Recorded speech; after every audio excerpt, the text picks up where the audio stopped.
온라인 예배 에티켓. 당신은 준비된 예배자입니까? 지금 당신의 복장은 집에서 입던 옷 그대로 교회 갈 때처럼 깔끔하게. 지금 당신의 자세는 침대에 누워서 편안하게. 책상에 앉아서 준비된 자세로. 찬양을 부를 때 당신의 자세는 누가 들을라. 침묵을 지켜요. 마음을 다해 소리내어 찬양해요. 기도할 때 당신의 자세는 누가 보지도 않는데 다른 짓 좀 하면 어때? 마음과 정성을 다하여 진심으로. 당신의 예배 자세는 어떤 모습인가요? 준비된 몸과 마음으로 하나님께 영광 돌리는 거룩한 예배 시간 되시기 바랍니다.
안녕하십니까?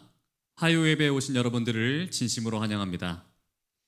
오늘은 하나님의 신실하심, 우리의 유일한 소망이라는 제목으로 하나님 말씀을 함께 나누고자 합니다. 하나님 말씀 호세아 13장 1절에서 4절, 14절 말씀입니다. 에브라임이 말을 하면 사람들이 떨었도다. 그가 이스라엘 중에서 자기를 높이더니 바알로 말미암아 범죄함으로 망하였거늘 이제도 그들은 더욱 범죄하여 그 은으로 자기를 위하여 우상을 부어 만들되 자기의 정교함을 따라 우상을 만들었으며 그것은 다 은장색이 만든 것이거늘 그들은 그것에 대하여 말하기를 제사를 드리는 자는 송아지와 입을 맞출 것이라 하도다. 이러므로 그들은 아침 구름 같으며 쉬 사라지는 이슬 같으며 타작마당에서 광풍에 날리는 쭉정이 같으며 굴뚝에서 나는 연기 같으리라. 그러나 애굽 땅에 있을 때부터 나는 내 하나님 여호와라. 나밖에 내가 다른 신을 알지 말 것이라. 나 외에는 구원자가 없느니라. 내가 그들을 스올의 권세에서 속량하며 사망에서 구속하리니 사망아 내 재앙이 어디 있느냐. 스올아 내 멸망이 어디 있느냐. 뉘우침이 내 눈 앞에서 숨으리라. 아멘. 우리는 계속해서 이 호세의 말씀을 함께 나누고 있습니다.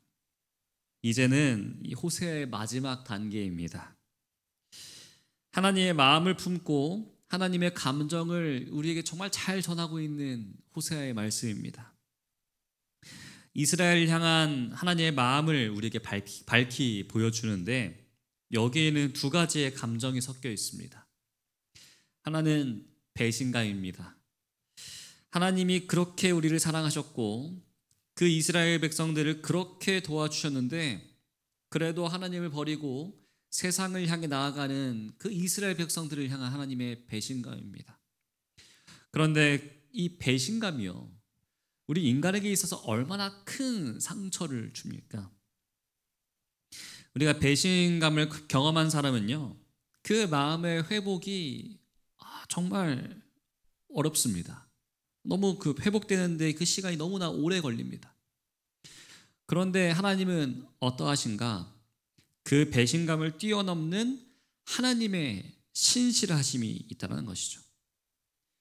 우리는 보통 신뢰가 한번 꺾이면은 그것이 우리에게 상처가 되고 또 미움이 되고 그 미움을 넘어서 이제는 분노가 됩니다.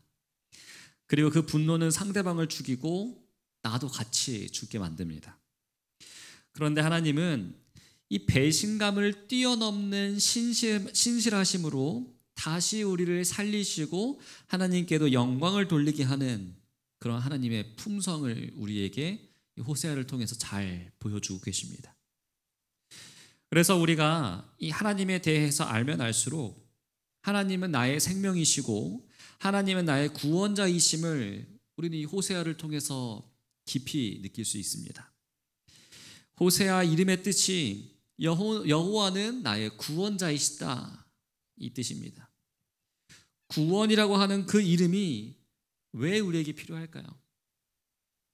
우리에게는 없는 것, 우리는 기대할 수 없는 것이기 때문에 그렇습니다. 우리는 끝내 상상조차 할 수 없는 그것이 하나님께는 있다는 것입니다. 호세아는 지금 그것을 우리에게 말해주고 있습니다. 우리가요, 하나님의 입장이 되어서 이 호세아를 읽게 된다면요, 우리는 아주 어마어마한 배신감을 느끼게 됩니다. 만약 이게 저의 상황이었다면요, 하나님의 상황이 저의 상황이었다면요, 누군가는 어떻게 됐을 것입니다. 그런데 하나님은 우리의 하나님이시기 때문에 그 배신감을 이겨내십니다. 물론 하나님께서도 분노하시는 장면이 이 호세아에 정말 많이 드러나 있습니다. 그런데 그 분노 가운데서 하나님이 우리에게 주시는 말씀은요, 정말 이 상상을 초월하는 말씀입니다. 그 말씀이 신약에까지 영향을 미치고 그 말씀이 오늘날 우리에게까지 영향을 미칩니다. 그래서 이 호세아는요, 이 호세아의 말씀은 신약에서 굉장히 많이 인용되고 있습니다. 그것은 인간의 범죄, 인간의 우상 숭배는 구약이나 신약이나 다 동일하다는 것입니다. 그리고 그것을 초월해가는 하나님의 사랑과 신실하심 역시 구약과 신약이나 다 동일하다는 것입니다. 그리고 너무나 감사한 것은요, 그런 하나님의 신실하심은 지금 우리가 살고 있는 오늘날에도 여전히 동일하게 우리에게 주어지고 있다는 것이겠죠. 그래서 우리가 호세아를 읽으면 읽을수록 우리의 마음이 불편한 이유가 있습니다. 그것은 바로 이 호세아에 나타난 이스라엘 백성들의 모습이 우리의 모습이기 때문에 그렇죠.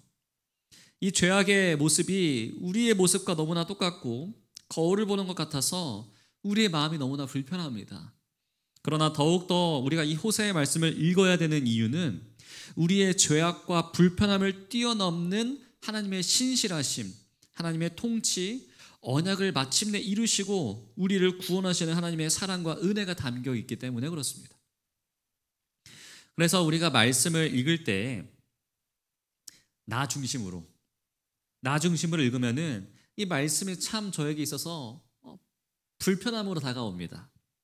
그런데 말씀을 읽을 때 하나님이 무엇을 하시는가, 하나님은 어떻게 하시는가에 대해 초점을 맞추면요, 이 성경 말씀은 우리에게 참 큰 은혜가 되어서 옵니다.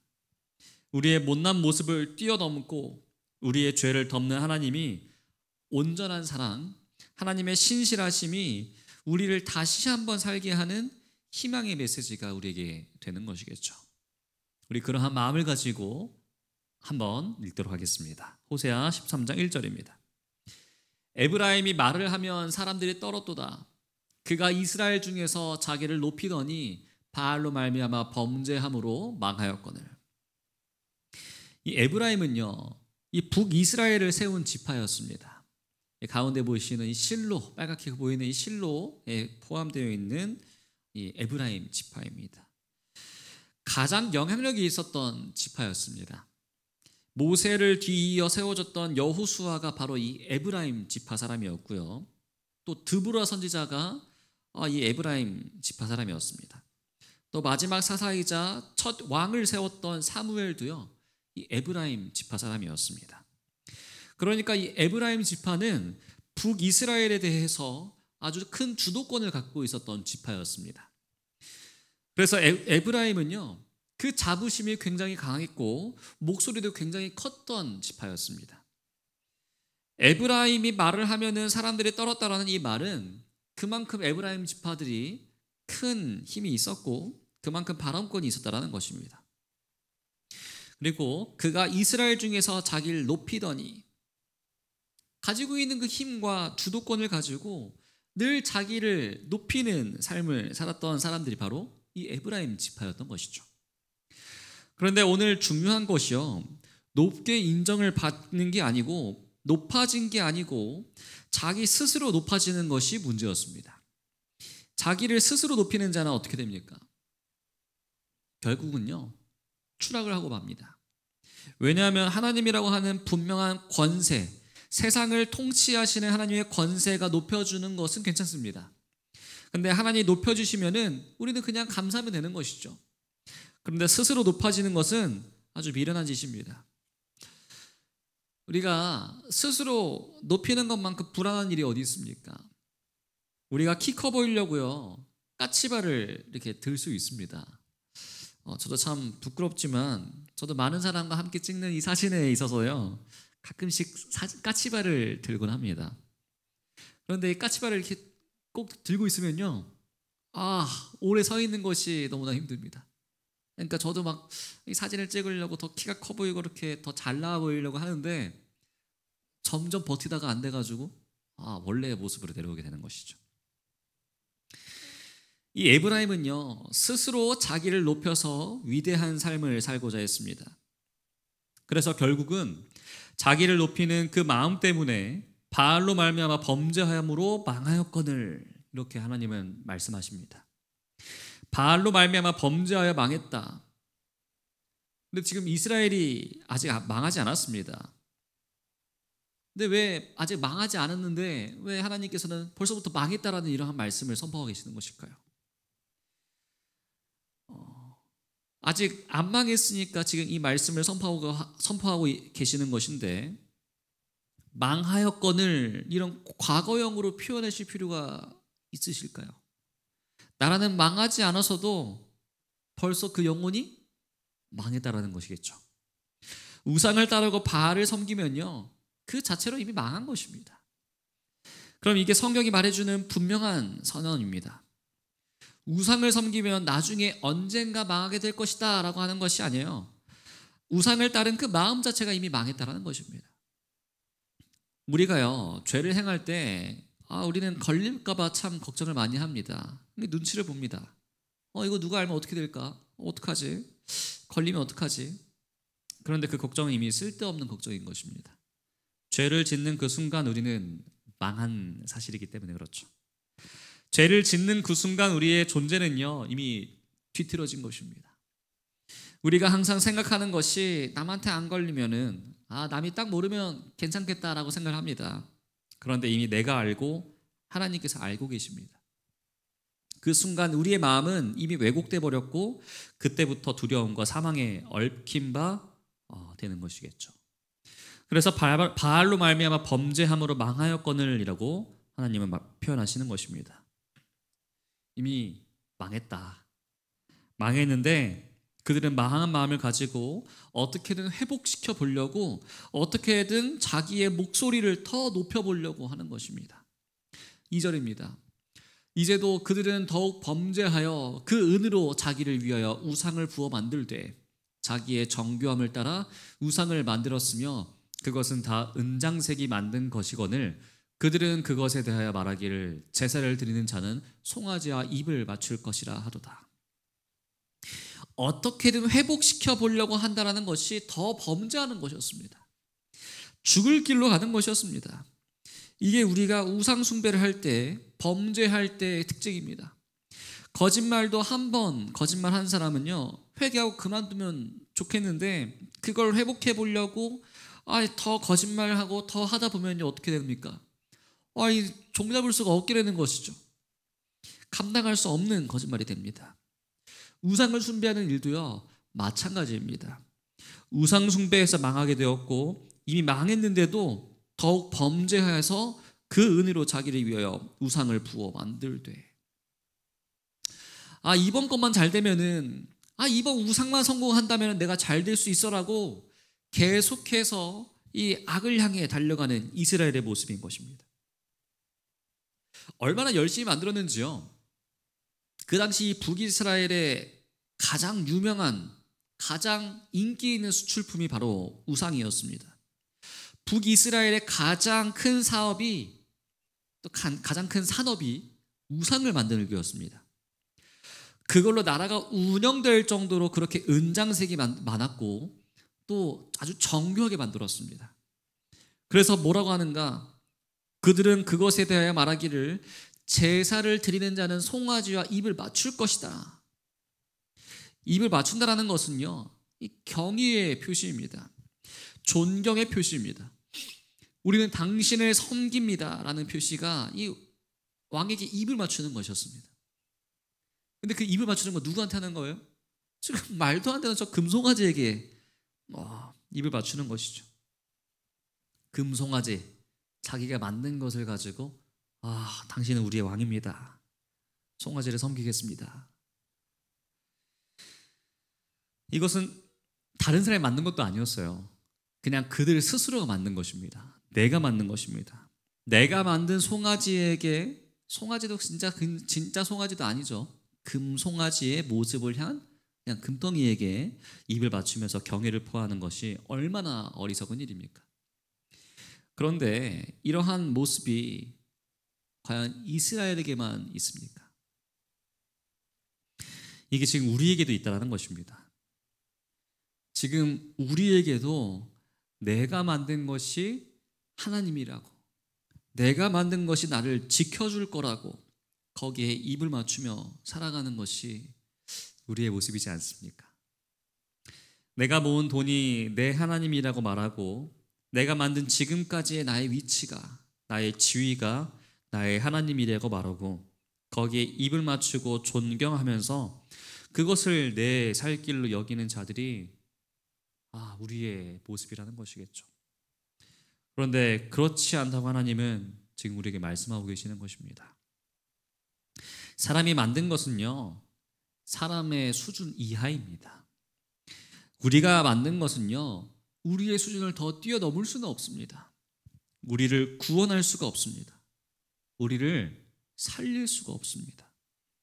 우리를 살리는 것은요, 무조건 우리보다 수준이 높아야 합니다. 그것은 우리에게 있지 않습니다. 그래서 하나님은 이 성경 신학의 용어로 전적인 타자이십니다. 이 전적 타자라는 의미는요, 내 속에 계시지 않는다라는 말입니다.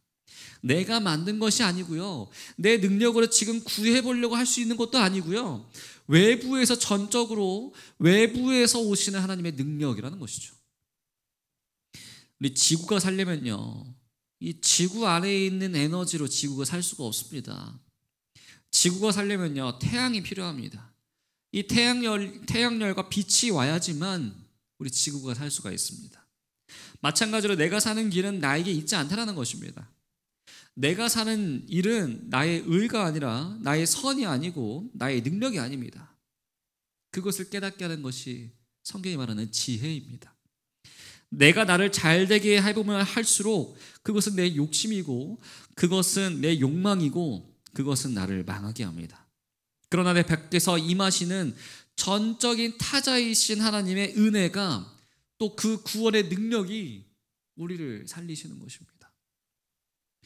오늘날 우리도 이 이스라엘 백성들과 동일하게 아주 어리석은 일을 하고 있다라고 하나님이 말씀해 주시고 계시는 것입니다. 우리가 진정으로 우리의 능력으로 우리의 힘을 믿고 살아가는 것이 아니라 전적인 타자가 되시는 우리의 능력을 뛰어넘으시는 그 하나님의 은혜에 감사함으로 하나님께 나아가는 우리가 되길 간절히 바랍니다.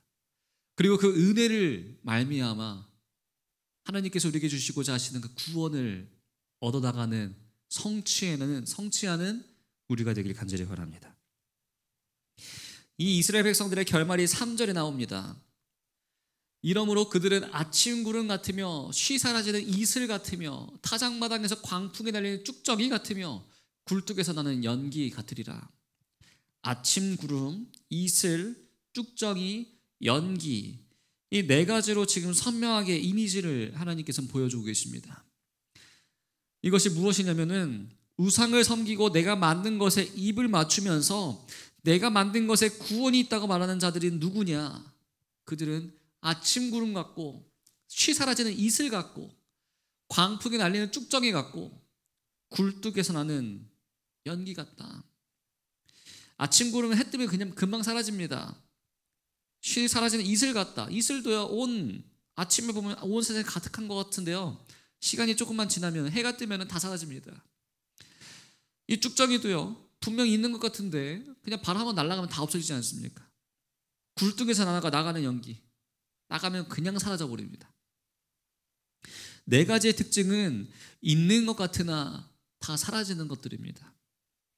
우리 사랑하는 성도 여러분, 우리가 우상을 섬기고 스스로 우리를 높이면 분명히 우리 눈에는 있는 것처럼 보입니다. 그런데요, 다 사라져 버릴 것입니다. 있는 것 같으나 자취를 감춰버릴 것입니다. 결국 소멸되어 버려지는 것입니다. 그것이 우리의 인생입니다. 소멸되기 위해서 사는 인생이 얼마나 비참합니까? 소멸될 수밖에 없는 인생, 그게 우리입니다. 그런데 우리의 이러한 허무한 인생에 정말 큰 하나의 빗줄기가 되는 말씀이 4절입니다.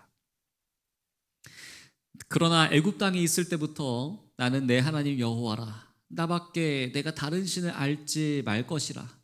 나 외에는 구원자가 없느니라. 이게 하나님을 말씀하시고자 하시는 하나님 말씀의 핵심입니다. 호세아 전체의 핵심은 내가 너의 하나님이라는 말씀입니다. 내가 너의 하나님인데 왜 엉뚱한 곳에서 나를 찾고 있느냐? 왜 우상을 만들고, 왜 은을 부어 만들고, 왜 정교하게 만들고 입 맞추는 그 송아지는 대체 뭐냐?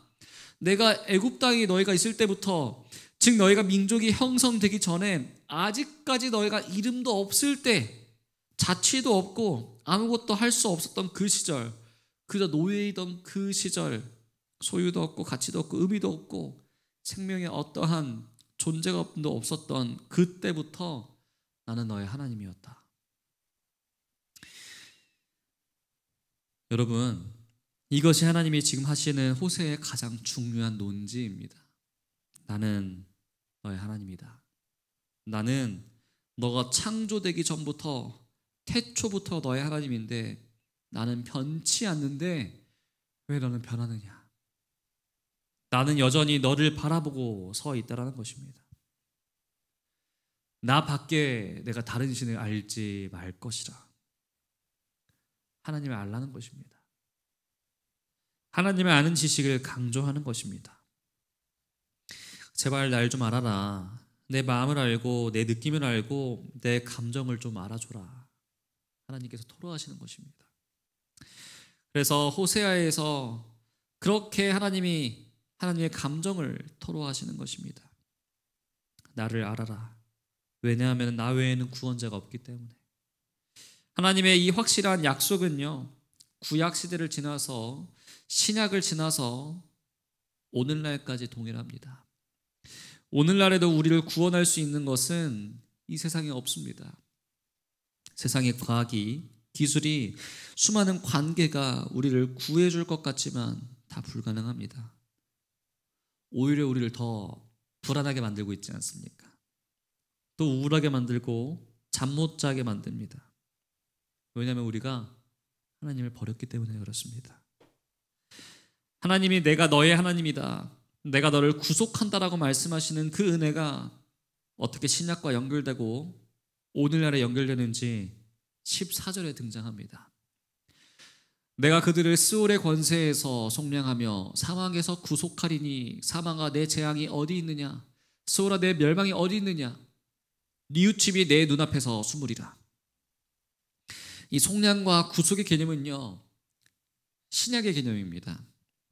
이것은 하나님께서 예수님을 통해서 예수님이 우리를 속량하시고 구속하시는 것입니다. 그런데 이것을요, 구약에서 하나님이 호세아를 통해서 말씀하고 계십니다. 속량한다라는 이 히브리어 파다는요, 구속하다, 속량하다, 구원하다, 또 그리고 끊어버린다라는 뜻을 갖고 있습니다. 지금 우리는 바알에게, 우상에게 매여 있습니다. 우리의 욕망에 매여 있습니다. 그것을 하나님이 끊어버리신다는 것입니다. 끊어버려서 우리가 더 이상 죄의 종노릇하지 않도록, 우상숭배의 종노릇하지 않도록 그 고리를 끊어버리는 것이 파다입니다. 또 구속한다는 히브리어 가알이라는 이 뜻은 대신 갚아주는 것입니다. 되사다, 속량하다, 구속하다라는 것입니다. 빚을 지고 팔려가는 내 가족과 친지를 내가 돈을 내고 구해오는 것입니다. 예수님이 자기의 몸을 내어주셔서 십자가의 죽으심으로 우리의 죽음을 대신하시고 우리의 생명을 갚아주시고 우리를 대속하시는 사랑을 속량과 구속이라고 표현하셨습니다. 그러면서 사망아 내 재앙이 어디 있느냐, 스오라 내 멸망이 어디 있느냐. 더 이상 사망이 우리에게선 두려운 존재가 되는 것이 아니고 스올이 두렵지 않은, 더 이상 우리의 죽음은 재앙이 아니고 멸망이 되지 않을 것이라는 그 약속을 우리에게 하고 계시는 것이죠. 왜냐하면 부활이 있기 때문에, 예수 그리스도의 부활을 지금 말씀하고 계시는 것입니다. 그리고 뉘우침이 내 눈앞에서 숨으리라. 이 말은 하나님의 후회하심이 전혀 없다라는 것입니다. 나는 이 사랑의 결정에 후회하지 않는다. 이 구원의 행동에도 나는 어떠한 뉘우침도 없다, 망설임도 없다라고 우리에게 말씀하시는 것이죠. 절대로 변하지 않을 하나님의 사랑을 선포하시는 것이 14절입니다. 이 말씀을 누가 인용하냐면은 사도 바울이 그 유명한 부활장 고린도전서 15장에서 말씀하고 이것을 인용해서 이렇게 말씀합니다. 사망아 너의 승리가 어디 있느냐, 사망아 내가 쏘는 것이 어디 있느냐. 사망이 힘을 잃었습니다. 이제 재앙도 아니고 멸망도 아닙니다. 예수 그리스도께서 부활하셨기 때문에. 그러면서 그 다음 57절에 이렇게 이어집니다. 우리 주 예수 그리스도로 말미암아 우리에게 승리를 주시는 하나님께 감사하노니. 더 이상 사망도 죄도 어떠한 힘도 없다라는 것입니다. 이 사도 바울이 인용한 말씀, 사망아 너의 승리가 어디 있느냐, 사망아 내가 쏘는 것이 어디 있느냐, 이 말씀이 바로 이 호세의 말씀, 이것을 바로 그대로 가져간 것입니다. 힘이 없다라는 것입니다.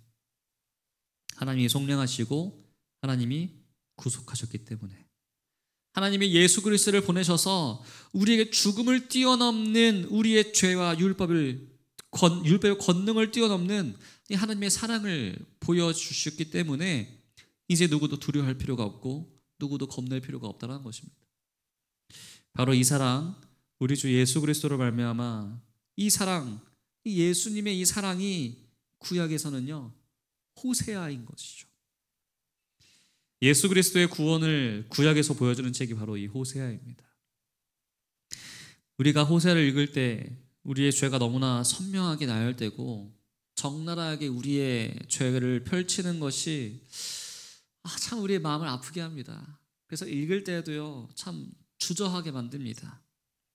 그런데 도리어 그렇기 때문에 소망이 있는 것은요, 그러한 죄에도 불구하고 그것을 뛰어넘어 우리를 속량하시고 우리를 구속하셔서 결국 우리에게 예수 그리스도로 말미암아 승리를 주시는 하나님, 그 하나님의 약속과 그 하나님의 신실하심이 담겨 있는 책이 호세아입니다.